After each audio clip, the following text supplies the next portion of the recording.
إن الحمد لله نحمده ونستعينه ونستغفره ونعوذ بالله من شرور أنفسنا ومن سيئات أعمالنا من يهده الله فلا مضل له ومن يضله فلا هادي له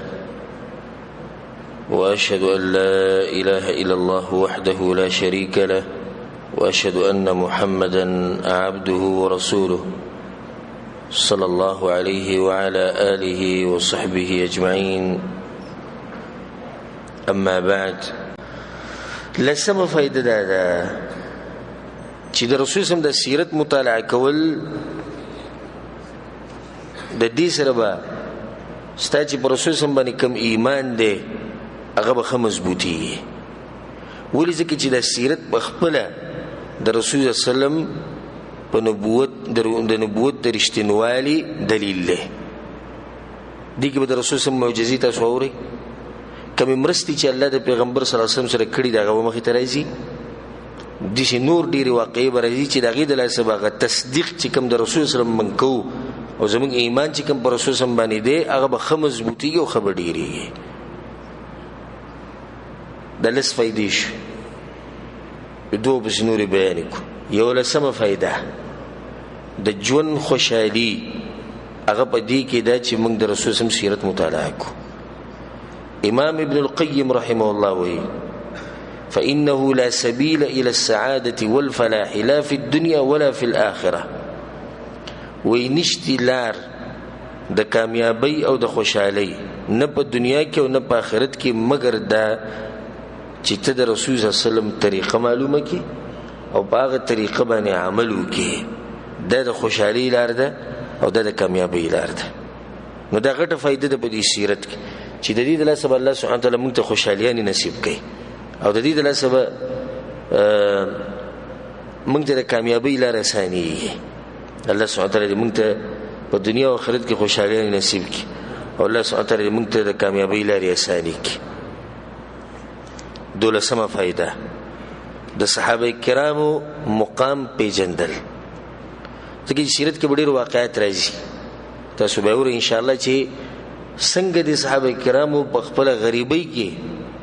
د رسول سره مرسته کړې ده که یو کمزور دی د بدن ناغه څنګه مرسته کړې ده څنګه قربانیانی ور کړې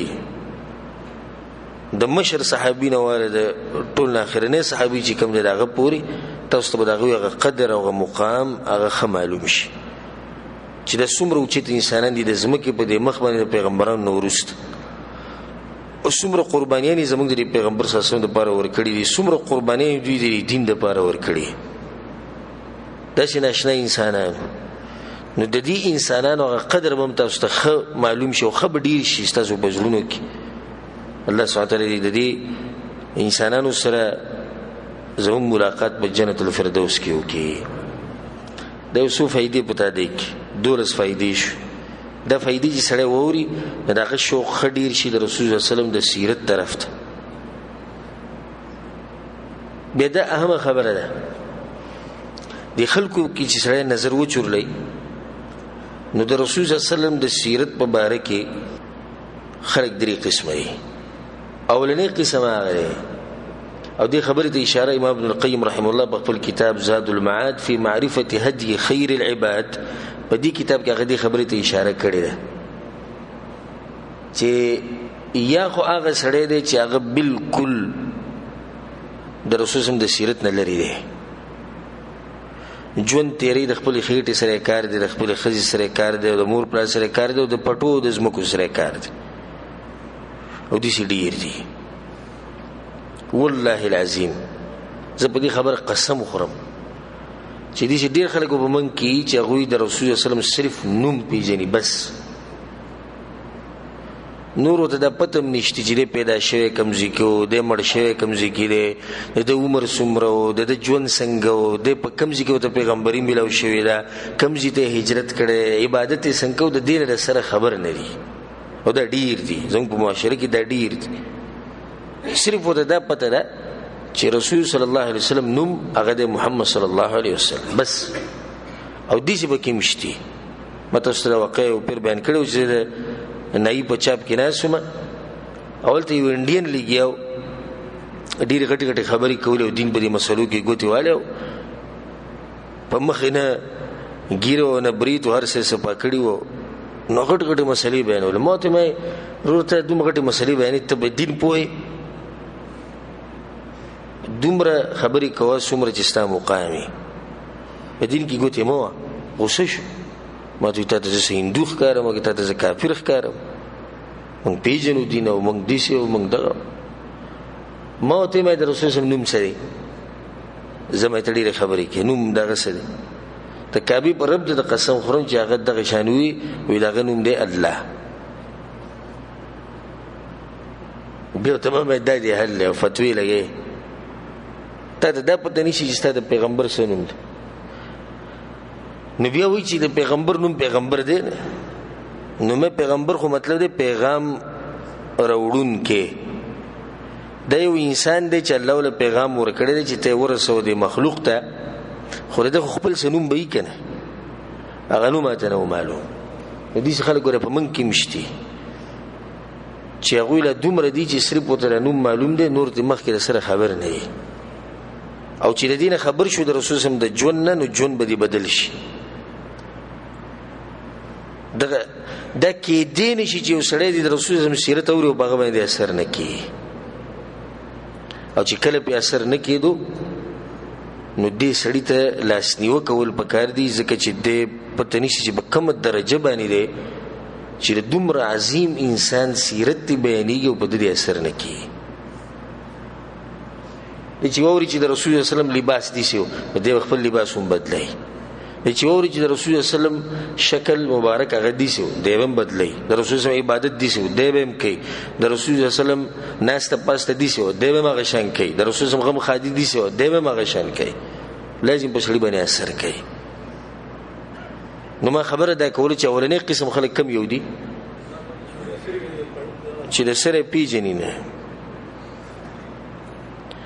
دویم قسم خلک هغه دي چې غلو کوي د حد نه وړي نو په کوم ورځ چې رسول سم پیدا شوی دی په هغه ورځ اخترونه په کوم ورځ چې مړ شوی دی په هغه ورځ اخترونه او دغه شان ماتمونه او دغه شان د اسراء او د معراج واقعه ده په دې شپه باندې اختر او خوشحالي دا خلک دي چې دوی له حد نه اوړېدلي دي او موږ الحمدلله په منځ کې وو خیر الامور اوسطها نه به د حد نه اوړي او نه به کمیږي نه به افراط کې او نه به تفرید کې اولنی قسم هغه دي چې سره پیغمبر پیژني دویم قسم هغه دي چې د حد نه اوړېدلي کم حد چې شریعت مقرر کړي دوی د غینه وړېدلې دي نو نوي نوي کارونه شروع کړي دا په غلطه دي نو په منځ کې هغه خلک دي چې خپل پیغمبر صلی الله علیه وسلم دغه سیرت ته معلوم دي او د هغه حدود سره ولاړ کوم حدود چې شریعت یې خو دي دا غینه به مخ کې نه وړي او د رسول صلی الله علیه وسلم زمونږ مینه الحمدلله او الذي دې مینه د لاسه مونږ وبخي دغه دا مطلب خو نه چې مونږ د سره دومره مینه وکړو د پیغمبر سره چې راوچتو ګل الله ته ورسو دا خو به دې کار وران کو کنه د حد نه وړي دا غولنې سره مینه نه کوي د رسول الله سره ادم دومره مینه کوي چې پیغمبر یو انسان چې هغه انسان دی مخلوق دی هغه راوچت کو د خالق سره یو ځای کو دوم ظلم زیاته وکړو نو بمنځ کې هغه خلک دي چې د رسول الله سره خډیر محبت کوي خدا وی چې الله خالق ته او پیغمبر صلی الله علیه وسلم مخلوق ته کې دې نشي چې رسول سم دې الله درجه ته ورسي کې دې نشي چې الله خاص صفات هغه پیغمبر صلی الله علیه وسلم کې دن نه نو دا یو فائدې ته واست بیان کړی چې د رسول سم د سیرت مبارک خلک په درې قسم لري دا اهمه فائدہ ده د سریات ساتي او همیشه په دغه خلکو کې اوسئ او دغه خلک د ځان نه جوړ کړي کم چې نه افراط کې او نه تفرید کې په منځ کې ژوند تیري بل اهمه مسله د دې بعضو خلکو دا مطلب دی چې د رسول صلی الله علیه وسلم د سیرت مطالعه کول غواړي نو دا غي د لپاره به هغه کتابونه ګوري کم باندې چې لپاسه لیکلي چې د رسول صلی الله علیه وسلم د سیرت مبارک دی د ستاسو ټول په ذهن کې ده کنه ها وې سړی د رسول الله سیرت ګورم نو ته به څه وکړه د سیرت کتابونه ځان لواله. حالانکه دا غلط سوچ دی چې د رسول الله سیرت په دې کتابونو کې صرف دی. د رسول الله صلی الله علیه وسلم سیرت په قرآن کې مشتي. قرآن کې دا سیرت شته کې نشته شته. د رسول الله سیرت په صحیح بخاری کې مشتي، په صحیح مسلم کې مشتي. دا ټول سیرت دی کنه. صحابي رسول الله صلی الله علیه وسلم راغه او د سیدی سی وکړو، د سیرت نشو. رسول الله جمعه ترانه نه وته مونږ په دې طریقه باندې وکړو، سیرت. رسول الله د زکات مسله دي سی وکړه، د سیرت. رسول الله جهاد لوته دا خبري وکړي، دا شروط بیان کړو، دا آداب بیان کړو، د سیرت. دا ټول د سیرت کې داخلي. خو دې ډیر خلکو دي ذهن دی چې د سیرت چې ته مطالعه کول غواړي، دا غیر لپاره به لازم هغه کتابونه ګوري کم چې صرف د رسول الله د سیرت مبارک لیکل شوی. صحیح ده چې دا کار چې کوم علماو کړی دی هغه د دې لپاره کړی دی چې د مسلمانانو ته سانتیا پیدا شي. نو په یو مستقل کتاب کې د رسول الله سیرت بیان کړی. نو د رسول الله سیرت د قرآن کې مشتي، د رسول الله سیرت د حدیثو چې کوم مشهور کتابونه په ټولو کې شته. بل مسله دینه مخکې چې سیرت درسونه شروع شي، د رسول الله صلی الله علیه وسلم د سیرت یو څو خصوصیات دي، خاص میزات پکې دنه پراته دي، خاص خبرې دي. اولنۍ خبره هغه ده چې د رسول صلی الله علیه وسلم د سیرت چې په دې کې ټول تفصیل پروت دی، او دې بل یو انسان نشتی چې دغه دومره تفصیلی سیرت وي. څومره غړ خلک تیر شوي د ځمکې په د مخ باندې سیرتونه شته، تاریخ پروت دی، مختصر تاریخ پروت دی. خو د دې پیغمبر صلی الله علیه وسلم هغه سیرت تفصیلی سیرت دی. کور کې دنه څنګه، کور نه بهر څنګه، دشمنانو په مقابله کې څنګه د مسلمانانو سره معاملات، سیاسي معاملات څنګه، د ملک حالات به څنګه ساتل، څه طریقې خولې دي، دا د سماتي پوری د ټول سیرت د رسول صلی الله علیه وسلم شته. نه دا صرف د رسول صلی الله علیه وسلم د سیرت میزه ده او خاصیت ته چې دې کې د ټول تفصیل پروت دی. دویمه مسله او دویمه میزه هغه ده چې د رسول صلی الله علیه وسلم دا سیرت چې کوم تفصیل سره دی د خپ سند سره دی، یعنی شک ته بګي موقع نه ملاويږي. صحیح ده چې منګړت روایت مشتي، منګړت قصې مشتي. موږ هغه خبرې نه کوو، موږ صحیح سیرت وایو چې خط تفصیلی سیرت ته او خپ صحیح سندونو سره دی. او الله سبحانه وتعالی څنګه د دې پیغمبر صلی الله علیه وسلم د سیرت حفاظت کړي، لکه څنګه چې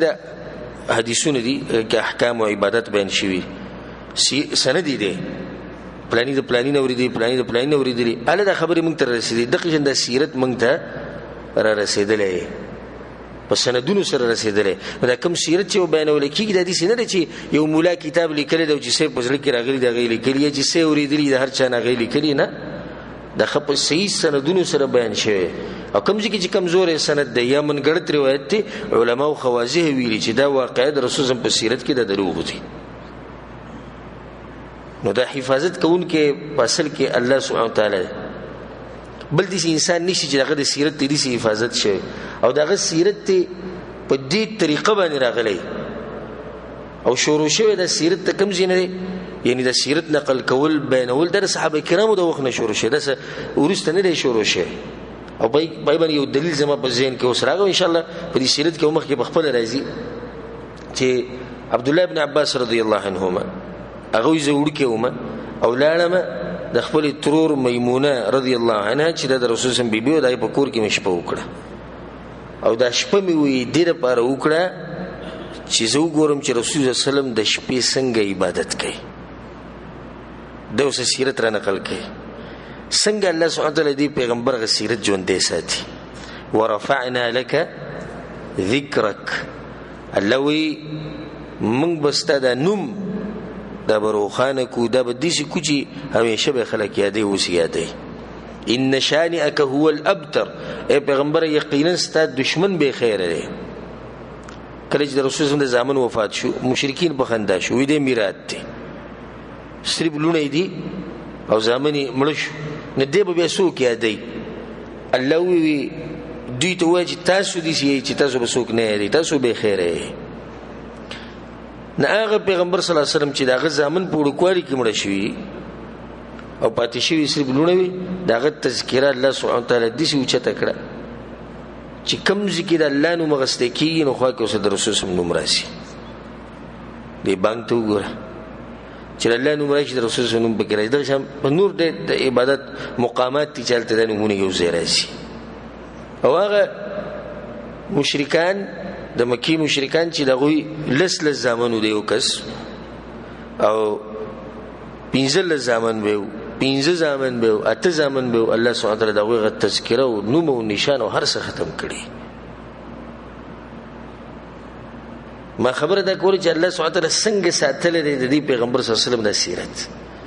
چې عبد الله ابن عباس یو ماشوم شپکې د خپل ترور کړه صرف د دې لپاره چې زه دا وګورم چې رسول الله صلی الله علیه وسلم د شپې عبادت څنګه کوي بدلته د فائدې لپاره یاد ساتي دا خبره چې یو خود احکام مسائل او د عبادت او د مسائل لکه د منځ د زکات او نور عبادت چي په دې کې علما په سند کې ډیره سختی کوي لکه کمزور سند قطعا نه قبلي او چې قبلي د پر خپل شروط دي چې زموږ دا اوس موضوع نه ده او د سیرت په واقعو کې او په روایتو کې علما لکه اسانی کوي نو په دې کې به دومره سختی نه وي اوس یو واقعه درغلي د رسول په سیرت کې علما بیان کړي د معمولی غونډې کمزورتۍ په سند کې شتي نو علما د کمزورتۍ ته بیان ګوري نو اوس مونږ کې دي په سیرت کې مونږ بیانوم دي سی واقعي چې بعض علما باغی باندې جرح کړي چې دې په سند کې دا مسله شتي خو بیان یې کوي چې جمهور العلماء بیانوي غالبا علماء بیانوي دا نه چې سبا له سره پاس چې تا چې ابلوس کوم خبرو کړه هغه سند کې دی سند کې دی د دې په سند کې به دومره سختی نه کوي لکه څومره چې نورو مسلو په دې اسانیدو کې سختی کوي دا یو فائدې ځان سره یاد ساتي د دې بعضو خلکو دسی مثال لکه د مچ سجل کوي په ګندګۍ کېني چې ته خزي ته نشي نو دا یو دیم سره به ستا ګنټه درس یا درسونه به ووري دا غینه به یو مسله راو بس نه خیر دا مسله کمزوري بیان کړي او غسمره چې فائدې دی هغه ټولې به هغه به پری نو دې سني کول پکار د سیرت په سندونو کې علما اسانتیا کوي چې خیر د سیرت مسائل دا خو نه چې عبادت مسله تی جوړي یا عقیده سره ټکراو خوري نه خو سیرت کې واقعا راغلي د اگر که معمولی په سند کې کمزورتي یو هغه چې منګړت روایت هغه بالکل نه قبلي دروغي سوچا یو هغه چې معمولی کمزورتي ای به د سیرت شروع کول مخ کې اخرنی خبر هغه ده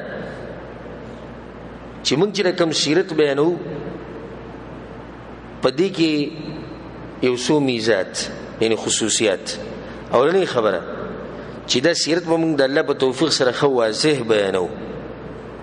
او خو په اسانه لهجه کې او په اسانه جبه کې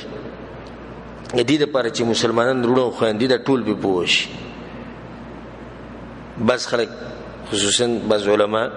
ما سره بتو کیتا چې د پلانې ټکې ویلې او ته چې پلانې خبره کړې ده د پښتو په جبه کې نشته د پښتو د قواعدو خلاف دي دا غوښمن شکریا ده کو خو بیا دا چې بعض زینو کې قصدن هغه ټکي سره وی چې هغه مشهوري په معاشره کې اگر هغه د پښتو جبه خلافي د دې لپاره چې مقصد زمونږ دی چې تخپل جبه نه خایو چې زمونږ لغت وینه او زمونږ فصاحت وینه مقصد دې د مخامخ سره چې کم ناشته د دې دماغ ته د خبره ورچول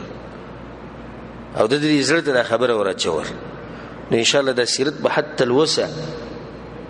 په اسان او الفاظ کې او په واضح طریقې سره بیانول الله په توفیق سره دیمه مسله په دې سیرت کې به ان شاء الله منګړت روایت تاسو نه اورئ نو کوم سیرت چې به بیانو مزه الله په توفیق سره دا به هغه سیرت چې ردی سندونه به صحیح ان شاء الله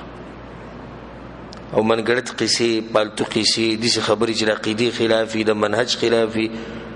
د سلف او د منهج خلافي د سلفیت خلافي اب ان شاء الله دغه سیرت کې نه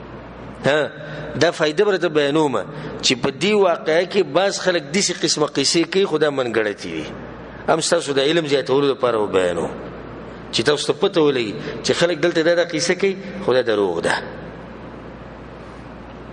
لکه مثال رسول الله صلی الله علیه وسلم د هجرت واقعه دا راځي ان شاء الله. نبی هغه غار کې ناس 3 ورځې نبی بعض علما دا خبره کوي بعض کتابونو کې شتي چلته بیا جولا راغو او کوتر رالو التغیږي واچولیو دا غي دلته بیا مشرکان چې له غوي دلته وسوک نه دا منګړت خبره به سند خبره و دې څه قسمه فائدہ به تاسو ته بیانوي چې دې کې خلک دا قصې کوي خدا منګړت ځکه ګور عقلوم دا وای الله سبحانه وتعالى د خپل پیغمبر حفاظت کړي د بدغه ذکر او د ابوبکر صدیق رضی الله عنه. نو ناشنا خبره خدای ده چې الله د غوی حفاظت کو او د غوی د غار ښکارو. په دې کې څه تعجب دی چې هغه پټ دی او الله حفاظت کړي. په دې کې څه تعجب شته؟ او بیا غار پټ دی نو هغه ته نخ کاری کړي خو چې غار کولاوي او غوته نه دی ښکار شي دا وز الله سبحانه وتعالى ناشنا طاقت دی. درېمه خبره په کوم ځای کې چې هم منګه سواقع بیانو د رسول الله د ژوند څخه خبره کو دا غینه به یو درس او عبرت او فائدہ هغه لازم بیانو. ځکه چې د سیرت د دې لپاره زنه بیانوم چې خلک زما صفاتو کې او نه دې لپاره بیانوم چې مال به څوک څه دنیا راکې او نه دې لپاره بیانوم چې تاسو نه پېچاندې علم او نه دې لپاره بیانوم چې زما شهرت وشي. نه دا چې زه بیانوم صرف محض د الله سبحانه وتعالى راضي کولو لپاره او د دې لپاره چې موږ د سیرت په خپل ژوند کې راولو. دا غیر لپاره به لازم دی چې کوم ځکه موږ سم مسله بیان کو دا غینه به فائدہ راو باسو چې دې مسله کې دا فائدہ ده. څلورمه خبره ان شاء الله زما طریقه به د سیرت بیانولو کې چې کوم ځکه هم څه خبره موږ بیان کو په سیرت کې ناغه بیا پتل کې اچو. یو طرف ته د رسول سم سیرت او بل طرف ته زمنګ وسنه حال دې موازنه وکړو چې موږ څومره وبو کیو د دې نه بغټه فائدہ موږ ته ملوي. پنځمه خبره زه په زیبه د عقیدی مسلې ته اشاره کوو او زه په زیبه د عبادت او احکام او دې طرف ته اشاره کوو او ان شاء الله د الله په توفیق سره اگر کدا د دې سیرت ختمې ده چې په کوم ورځ رسول الله وفات شو دا به د سیرت اخرنه درسي چې رسول الله وفات شو بیا په مدینه کې څه احوالو دا وخت پورې پتن شي ژوند دی به مړ به کو چرته الله غزي ته ورسول او دا سیرت پوره شو نو ناشنا فواید ناشنا حکمتونه ناشنا درسونه ناشنا عبرتونه دا به ستاسو په خوا کې دا به ستاسو مخې ته خپ اساني سره تاسو دا غینه فائدہ حاصل ولې شي. الله سبحانه وتعالى موږ توفیق راکړي چې دا سرته ورسو او الله سبحانه وتعالى موږ توفیق راکړي چې په دې سیرت باندې عمل وکړو. د عربو دینی حالات د جاهلیت په وخت کې او دغه شان د عربو اجتماعي حالات د جاهلیت په وخت کې او دغه شان دغوی معاملات د زنانو سره دغوی معاملات د بچو سره دغوی معاملات د ملګرو سره د خپل خپلوانو سره د ان شاء الله پر روان درسونه کې بیانو به دغه نه بعد د رسول صلی الله علیه وسلم نسب او دغه د ولادت مسله او دغه د قوم مسله دا به ان شاء الله بیانو. الله سبحانه وتعالى موږ توفیق راکړي چې موږ د رسول صلی الله علیه وسلم سیرت دې بیان کو څنګه چې دغه حق او به الله سبحانه وتعالى باغی باندې موږ له عمل کولو توفیق راکړي. هذا والله اعلم وصلى الله على نبينا محمد وعلى آله وصحبه اجمعين.